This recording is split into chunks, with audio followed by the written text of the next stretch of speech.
নমস্কাৰ, আপোনালোকে চাই আছে অসম সংবাদ 24 ঘণ্টা। আজি আমি অসম সংবাদ 24 ঘণ্টায় আহি উপস্থিত হৈছোঁ শোণিতপুৰ জিলাৰ অন্তৰ্গত শ্বহীদ নগৰী ঢেকীয়াজুলিত। আৰু শ্বহীদ নগৰী ঢেকীয়াজুলিৰ শ্বহীদ বেদীত আজি সদৌ অসম আদিবাসী ছাত্ৰ সন্থাই পালন কৰিছে অধিকাৰ দিৱস। কিয়নো 2007 চনৰ 24 নৱেম্বৰ তাৰিখে অৰ্থাৎ আজিৰ তাৰিখতে আদিবাসী লোকসকলে আদিবাসী ছাত্ৰ সন্থাৰ উদ্যোগত নিজৰ অধিকাৰ বিচাৰি গুৱাহাটীৰ বেলতলাত গৈছিল প্ৰতিবাদ কৰিবলৈ। আৰু এই প্ৰতিবাদস্থলীতে নিৰ্যাতিত হৈছিল আদিবাসী যুৱতী আৰু প্ৰাণ হেৰুৱাইছিল আদিবাসী যুৱকে। আৰু এই দিনটোকে তেখেতলোকে কলা দিন হিচাপে লৈ আজিৰ দিনটোক অধিকাৰ দিৱস হিচাপে পালন কৰিছে। আৰু এনেদৰেই সদৌ অসম আদিবাসী ছাত্ৰ সন্থাৰ শোণিতপুৰ জিলা সমিতিয়ে আজি ঢেকীয়াজুলি নগৰৰ মাজমজিয়াত থকা শ্বহীদ বেদীত বন্তি প্ৰজ্বলন কৰি সেই প্ৰাণ হেৰুৱাজনক সুঁৱৰিছে আৰু লগেদি নিৰ্যাতিতৰ ন্যায় প্ৰাপ্তিৰ দাবী কৰিছে। সমান্তৰালভাৱে তেখেতলোকে যি দাবী লৈ এই গুৱাহাটীৰ বেলতলাত গৈছিলে প্ৰতিবাদ কৰিবলৈ, সেই দাবী তেখেতলোকে আজিও উপস্থাপন কৰিছে। আৰু ইয়াতে আছে সদৌ অসম আদিবাসী ছাত্ৰ সন্থাৰ শোণিতপুৰ জিলাৰ সভাপতি আনন্দ তাঁতী। আমি তেখেতৰ পৰা আজিৰ এই কাৰ্যসূচীৰ বিষয়ে কিছু কথা জনাৰ চেষ্টা কৰিম। দেখা গৈছে আজিৰ এই 24 নৱেম্বৰ দিনটোতে 2007 চনতে আপোনালোকে নিজৰ প্ৰাপ্য আৰু অধিকাৰ বিচাৰি সংগ্ৰাম কৰিব গৈছিল। আৰু সিদিনাই এই সংগ্ৰামত এক অথন্তৰৰ সৃষ্টি হৈছিল আৰু যাৰ ফলত নিৰ্যাতিত হৈছিল আপোনালোকৰ যুৱতী, প্ৰাণ হেৰুৱাইছিলে যুৱকে। কি ক'ব আজি দিনটোত? 24 নৱেম্বৰ 2007 চন প্ৰত্যেকটা আদিবাসী জনগোষ্ঠীৰ অন্তৰত থাকি গ'ল সেই দিনটো। 24 নৱেম্বৰ বুলি ক'লে আজিও আমাৰ আদিবাসী জনগোষ্ঠীৰ মাজত যিটো ভাৱ সৃষ্টি হয়, আজিও সেই দিনটোক সকলোৱে মনত কৰে।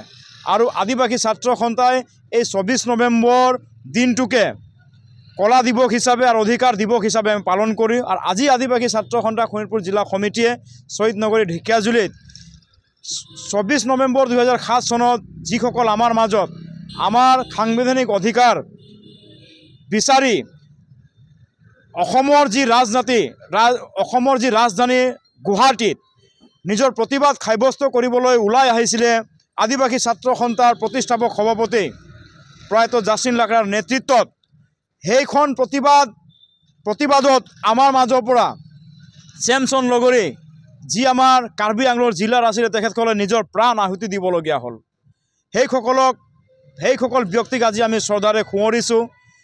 সেইখন প্ৰতিবাদত আমাৰ আই মাতৃসকলক নিৰ্যাতিত চলোৱা হৈছিলে, অত্যাচাৰ চলোৱা হৈছিলে। সেই নিৰ্যাতিতসকলক আজি আমি শ্ৰদ্ধাৰে সুঁৱৰিছোঁ। আৰু এই অধিকাৰ দিৱসৰ দিনত আজিলৈকে আমাৰ যি সাংবিধানিক অধিকাৰ কাৰণে 2007 চনত 24 নৱেম্বৰ আজিৰ দিনটোত প্ৰতিবাদ কৰিবলৈ আমি গুৱাহাটীৰ ৰাজধানীত ওলাই গৈছিলোঁ। আজিলৈকে আমাৰ যি মূল দাবী, সেই মূল দাবী কিন্তু চৰকাৰে পূৰণ কৰিব নোৱাৰিলে। সেই সময়ৰ কংগ্ৰেছ চৰকাৰত আজিৰ যি অসমৰ জনপ্ৰিয় মুখ্যমন্ত্ৰী ডক্টৰ হিমন্ত বিশ্ব শৰ্মা এজন প্ৰতাপী মন্ত্ৰী হৈ আছিলে, আৰু আজিৰ তেখেত বিজেপি চৰকাৰৰ মুখ্যমন্ত্ৰী। কিন্তু আদিবাসী জনগোষ্ঠীৰ যি মূল সমস্যা, যি মূল সাংবিধানিক অধিকাৰ, যি সাংবিধানিক প্ৰাপ্য, এই প্ৰাপ্য লৈ যি আন্দোলন কৰি আমাৰ হাজাৰ হাজাৰ মানুহৰ যি নিৰ্যাতিত হ'ল, চেমচং লগৰীৰ দৰে মানুহ আদিবাসী জনগোষ্ঠীৰ পৰা নিজৰ প্ৰাণ আহুতি দিবলগীয়া হ'ল, কিন্তু আজিলৈকে আমি সেই ন্যায় নাপালোঁ।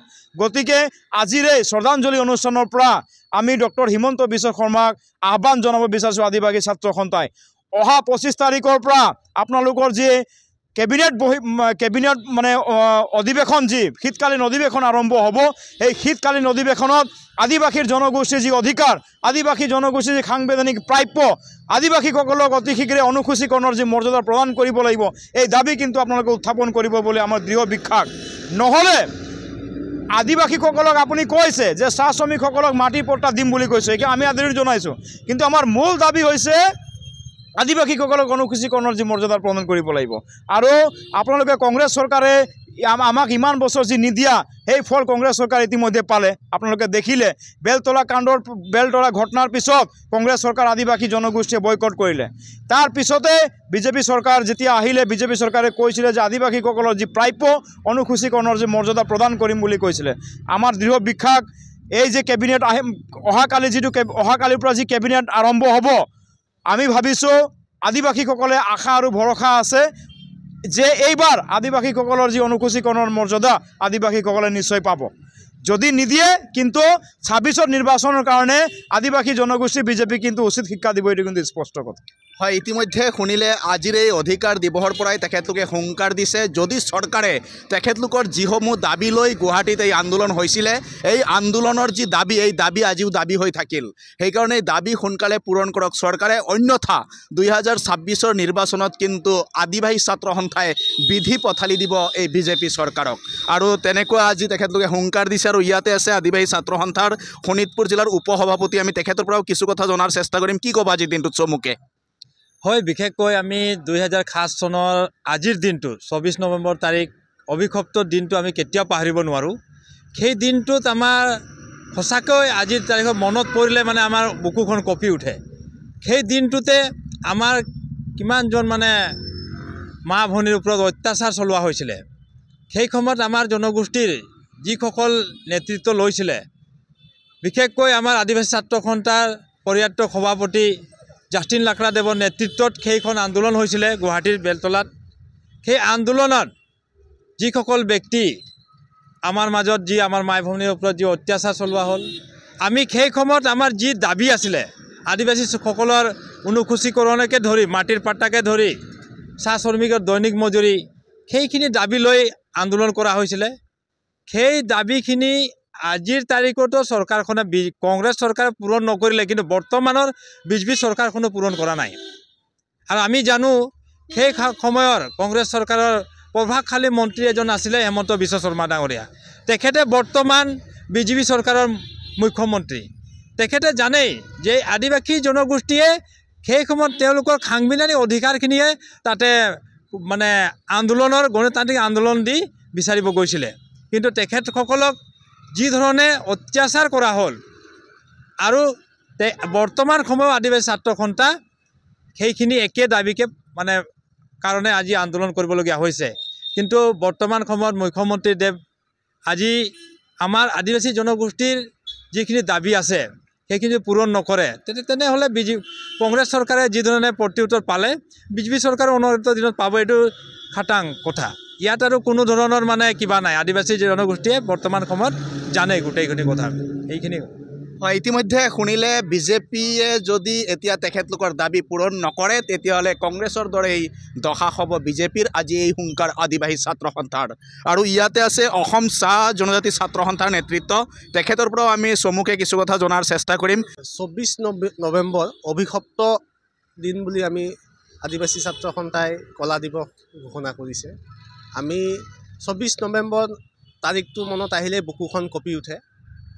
মা মাটি আৰু মানুহৰ কাৰণে অধিকাৰ বিচাৰি আদিবাসী ছাত্ৰ সন্থাৰ নেতৃত্বত দিছপুৰলৈ যোৱা আমাৰ অসমৰে যিবিলাক শ্ৰমিক, আমাৰ যিবিলাক আই মাতৃ ভাই বন্ধু গৈছিলে, তেখেতসকলে সেইটো সময়ত যিটো মৰ্মম অত্যাচাৰ কৰিলে, ৰাজপথত দৌৰাইছিলে, নানান ধৰণৰ অত্যাচাৰ কৰিছিলে, সেই বিষয়টো আজিলৈকে ন্যায় নাপালে।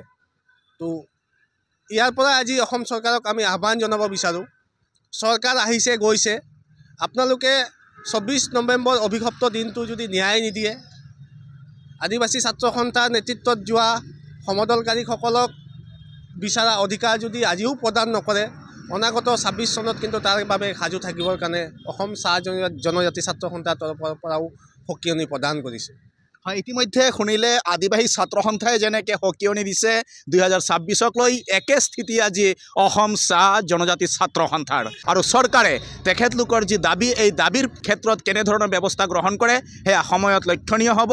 আৰু আমি আজি দেখুৱালোঁ সামগ্ৰিক পৰিৱেশ শ্বহীদ নগৰী ঢেকীয়াজুলিৰ শ্বহীদ বেদীৰ পৰাই। আৰু সকলোৱে অসম সংবাদ 24 ঘণ্টা চাই থোৱাৰ কাৰণে মই প্ৰশান্ত বৈশ্যই শ্বহীদ নগৰী ঢেকীয়াজুলিৰ পৰাই সকলোলৈ অভিবাদন জ্ঞাপন কৰিছোঁ।